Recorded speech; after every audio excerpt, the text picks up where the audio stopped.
Está circulando aí nas redes sociais já um videozinho, acho que foi um certo deputado chamado Gil Diniz que colocou, não sei, parece que é da base bolsonarista, um deputado estadual ou algo assim. É o carteiro reaça. É o carteiro reaça? Ah, entendi. Entendi. É o seguinte, o Bolsonaro, o presidente Jair Bolsonaro, esteve hoje aqui no Grupo Bandeirantes, numa visita institucional, o que é normal. Esteve aqui, vai a outros lugares e tal. E a direção da casa convidou jornalistas e outros profissionais da casa para participarem ali de uma solenidade, de um evento em que o presidente estaria presente, o presidente e alguns ministros. Estava o Luiz Eduardo Ramos, que é o secretário, né, o secretário de governo, estava o general Augusto Heleno, estava o Weintraub, aquele que me demitiu, Weintraub, ministro da Educação, o Ricardo Salles, ministro do Meio Ambiente, o senador Flávio Bolsonaro, enfim, tinha ali um grupo de pessoas. Eu fui convidado e poderia ter recusado o convite para participar. Não recusei, eu sou jornalista, eu falo com qualquer pessoa que queira falar comigo.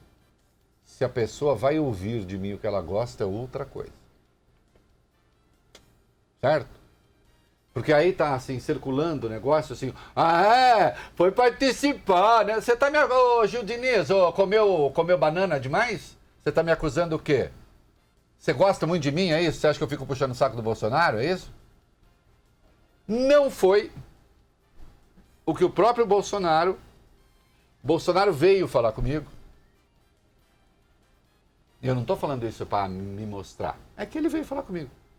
A hora que ele passou, ele me viu, interrompeu a sua ida e veio me dar um abraço. Perguntou se podia me dar um abraço, eu disse que sim. Foi assim. Tinha presentes, eu não preciso mentir. O general Luiz Eduardo Ramos também veio falar comigo. Até brincou ali, falou, quero dar uma entrevista para você, não tenho medo não. Eu disse, nem eu. Aliás, vamos marcar, viu, general? Vamos marcar a entrevista.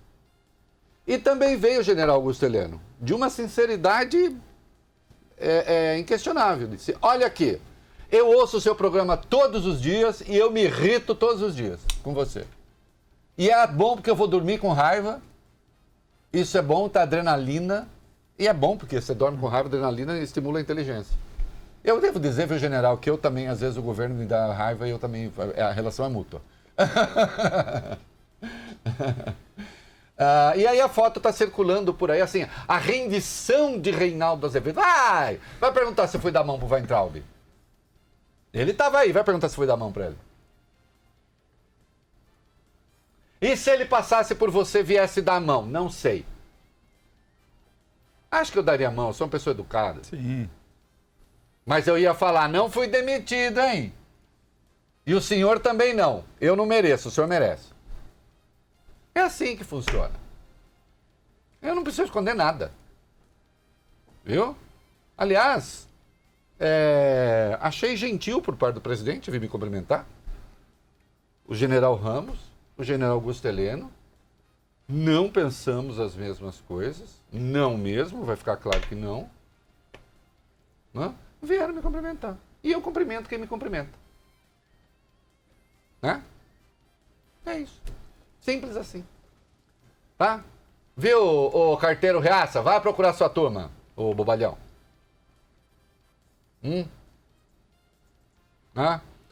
Aliás, qualquer coisa, pergunta pro general. É que você não fala com eles nem devem te atender. Mas se o general Ramos fala com você, se o Heleno fala com você, se o presidente fala com você, pergunta como é que foi. Certo? Tá falado? Tá claro? Aqui é pão, pão, queijo, queijo. Tem essa não. Tá? O presidente veio, quantas vezes vier e quantas vezes tiver solenidade, vou e cumprimento e falo. E quiser dar entrevista, entrevista também. Não tem problema não. Aliás, o general Ramos, promessa é dívida. Vamos fazer uma entrevista aqui no estúdio. Quero aqui no estúdio. Para ter uma conversa franca, clara, olho no olho. E como o senhor disse, o senhor não tem medo, eu também não. Aliás, tem medo de mim porque... Né, eu poderia até ter medo do general, porque tem tanque, aquelas coisas. Eu não tenho nada. Mas o general não lida com isso não. Agora ele faz coordenação política, né, general? Então tá bom. Tá explicado? Tá explicado. Aí, pronto, tá tudo claro agora. Vamos falar, já que estamos no tema, vamos falar de investigação eleitoral Flávio Bolsonaro. Fala, Vólio Bem. A Polícia Federal não vê indícios de que o senador Flávio Bolsonaro tenha cometido os crimes de lavagem de dinheiro e de falsidade ideológica no inquérito eleitoral que apura a declaração de bens dele na campanha de 2018. Segundo o jornal Folha de São Paulo, o inquérito completo será entregue à Justiça nesses próximos dias. Vale destacar, Reinaldo, que a análise da PF não coincide com as investigações do Ministério Público do Rio de Janeiro, que apura a prática de rachadinha no antigo gabinete do parlamentar. Embora não abordem o mesmo assunto, as investigações da Polícia Federal e do Ministério Público esbarram na relação envolvendo a compra e venda de imóveis do atual senador. Cumpre não confundir alhos com bugalhos, embora exista ali uma zona intermediária. Vamos lá. Esta é uma investigação de caráter eleitoral. Tá? A partir de uma denúncia feita por um advogado e não sei o quê. Tá? O Ministério Público Eleitoral já tinha pedido o arquivamento. Depois o arquivamento, o próprio Conselho recusou o arquivamento, então a investigação continuou. E diz respeito só a uma declaração de bens. Não é uma investigação ampla, não tem nada a ver com a rachadinha. É só assim, os bens são compatíveis com a renda, ele declarou bens ou houve omissão na declaração de bens. A Polícia Federal não viu nenhum problema nessa investigação de caráter eleitoral. Ela não tem nada a ver, do ponto de vista de processo de inquérito, com a investigação que corre no Ministério Público Estadual, tá claro? E na Polícia Civil do Rio de Janeiro. Ali o ponto de partida da investigação é a rachadinha. Aquele sistema que pega uma parte do dinheiro dos servidores, que constitui, se comprovado, o esquema peculato, que é roubo de dinheiro público. Aí sim, o roubo do dinheiro público, exercido desta maneira, também implicaria organização criminosa e lavagem de dinheiro, e é aí que entram os imóveis e, eventualmente, a loja. Tá claro? Essa é outra investigação. Qual é a interferência da Polícia Federal?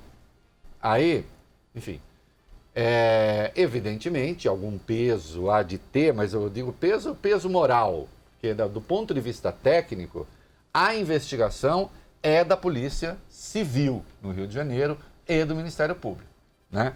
O senador Flávio Bolsonaro se manifestou. E aí é como todo político. Por que eu estou falando isso? Vai, Bob Furue. O senador ele classificou como isenta a investigação da Polícia Federal, que concluiu que não há indícios de que ele tenha cometido os crimes de lavagem e de falsidade ideológica no inquérito, que mira as negociações envolvendo imóveis do parlamentar. Ao participar ao lado do presidente Jair Bolsonaro do lançamento da pedra fundamental de uma escola cívico-militar aqui em São Paulo, o senador disse o seguinte, aspas, quando a investigação é isenta, só tem esse resultado possível, fecha aspas. O presidente também foi questionado sobre o assunto, mas evitou dar muitas declarações. Disse Bolsonaro. Pergunta para a PF. Eu não me meto nas questões do judiciário. Certo. Olha aqui. Aí, assim, aí não varia, né? Aí eu sempre acho bacana políticos de qualquer partido aí, né? Quando a investigação diz que não há nada contra eles, eles dizem, tá vendo? Essa polícia isenta faz um trabalho maravilhoso. Uhum. Mas se houver, é porque tem politização da polícia, evidentemente a polícia está me perseguindo. Não é assim que funciona? É assim que funciona. Sempre será assim, né? E aí é preciso ver se a investigação obedece a rigor técnico ou não obedece a rigor técnico, né? Quando a gente tem os detalhes devidos, né? Ninguém esperava que o Flávio Bolsonaro fosse dizer, não, eu não confio na Polícia Federal. Obviamente nessa Polícia Federal ele confia. O Bolsonaro esteve em São Paulo, entre outras razões, esteve aqui no Grupo Bandeirantes, mas não veio só fazer a visita institucional,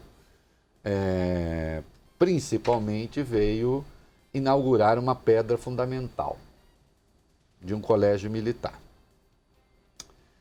E aí, sim, então vamos lá, General Heleno, o senhor que está me ouvindo agora, né, ou vai ouvir mais tarde, né?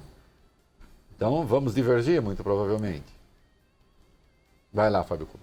O presidente criticou os governadores do Nordeste, Reinaldo, que não adotaram o sistema de escolas cívico-militares e afirma que interesses políticos e partidários não podem estar à frente do que é melhor para o país. Hoje, Bolsonaro lançou, como você disse, a pedra fundamental do Colégio Militar, que ficará no aeroporto Campo de Marte, na zona norte da cidade de São Paulo. Durante o evento, Bolsonaro disse que o desempenho do Brasil no PISA seria muito bom, contando apenas o modelo militar. Aspas para o presidente, portanto.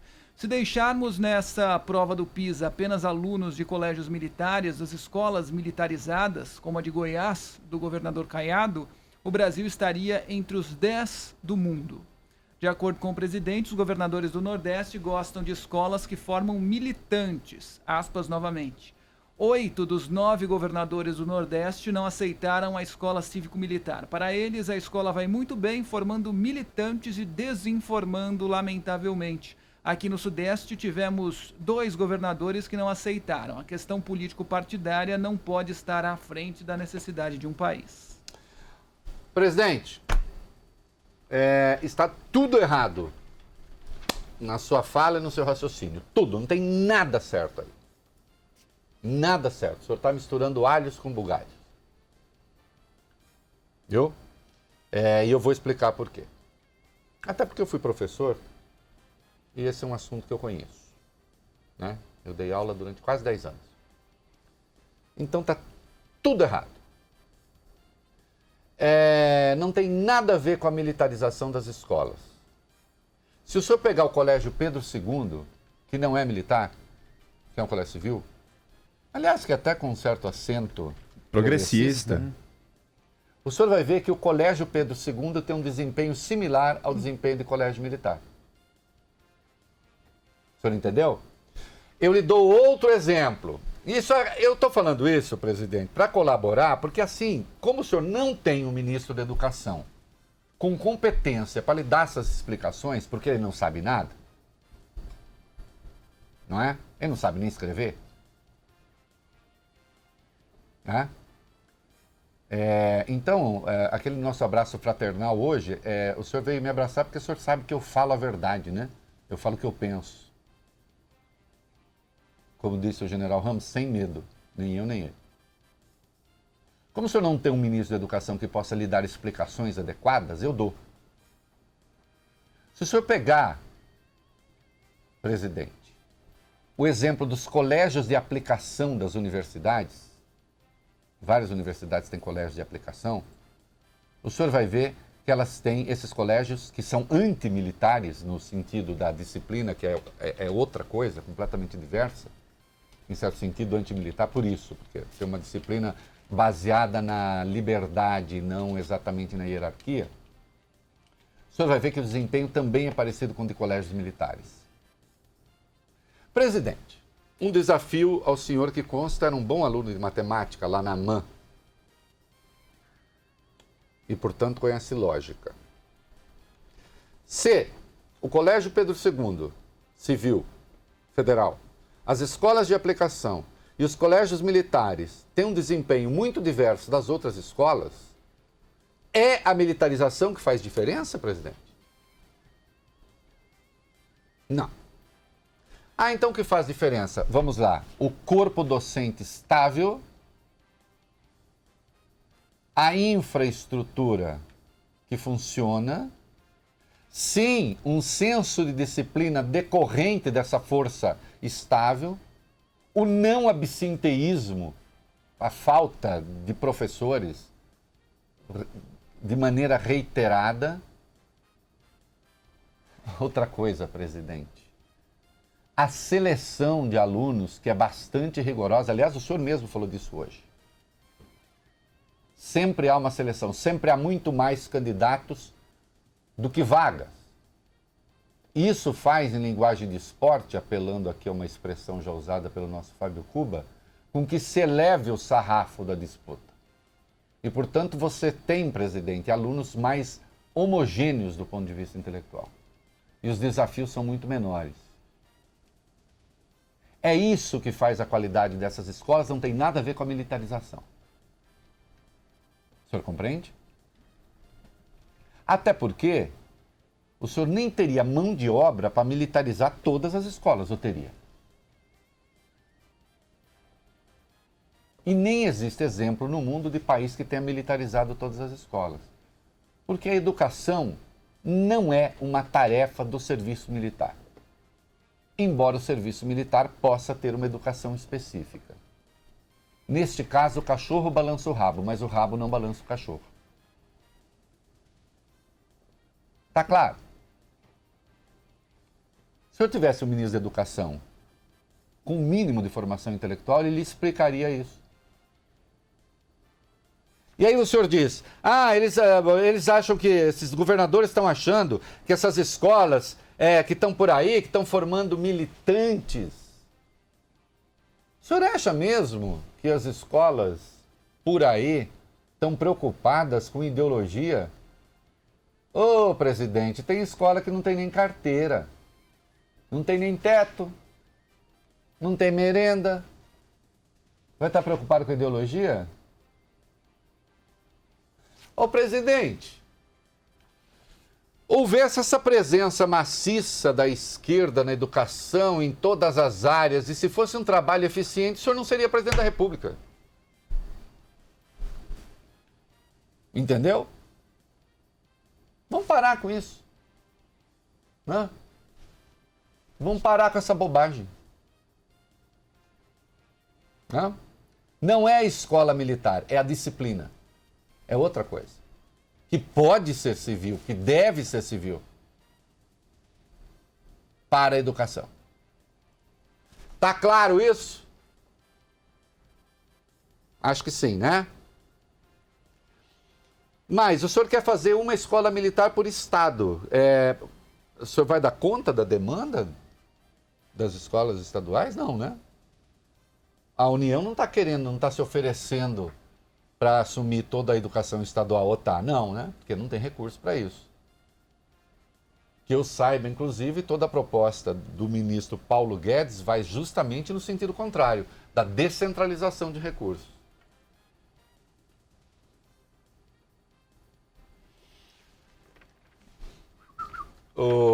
A turminha da inveja, os fofoqueiros, o general Ramos e o general Heleno vêm falar comigo porque falam com gente que sabe o que fala.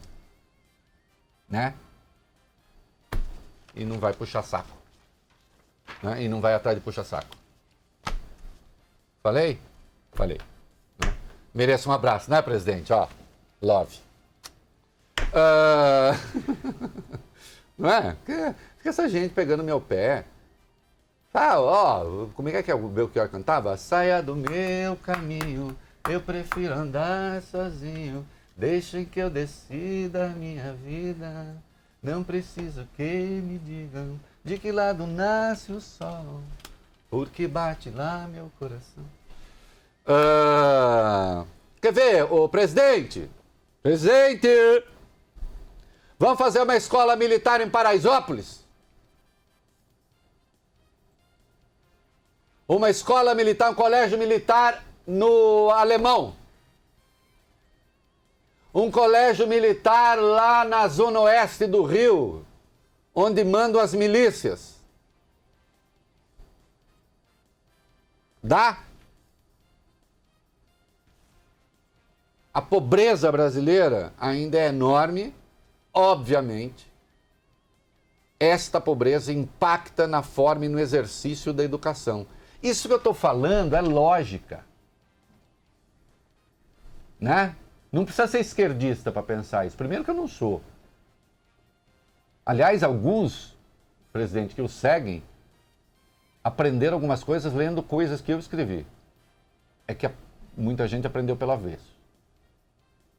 Né? Confundindo liberalismo com trogloditismo. Quer ver como o Brasil é um país complicado e não é colégio militar que resolve?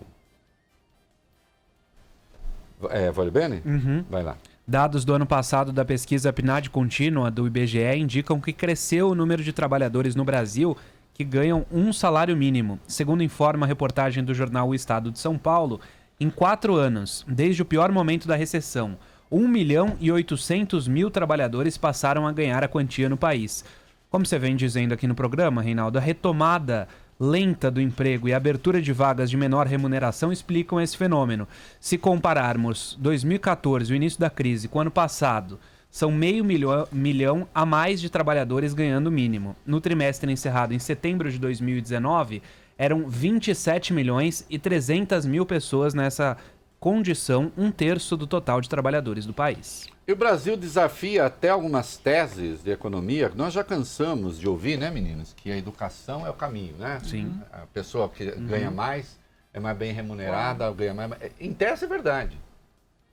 Como regra é verdade. Como as coisas funcionam é verdade. Só que, infelizmente, no Brasil, sabe o que aconteceu? A escolaridade da turma que ganha salário mínimo aumentou. O que é muito ruim. Isso significa o seguinte, que mão de obra qualificada, mais qualificada, passou a ganhar o salário mínimo numa situação de crise. E que essa retomada do emprego, por enquanto, é uma retomada do emprego de baixos salários. Que é uma coisa que eu venho insistindo aqui também, chamando atenção. Porque a renda no Brasil é muito mal distribuída. Isso também é fato. Essa é uma questão que interessa ao capitalismo. O problema é que hoje tem um monte de bocó que quando você discute isso, acha que isso é coisa de comunista. Eu não tenho nada a fazer com esse tipo de burrice. A não ser dar as explicações necessárias. Do mais, saia do meu caminho. Saia do meu caminho, eu prefiro andar sozinho, deixem que eu decida a minha vida. Ele ainda vai virar o Raul, novo Raul. Não preciso que me digam de que lado nasce o sol, o que bate lá meu coração.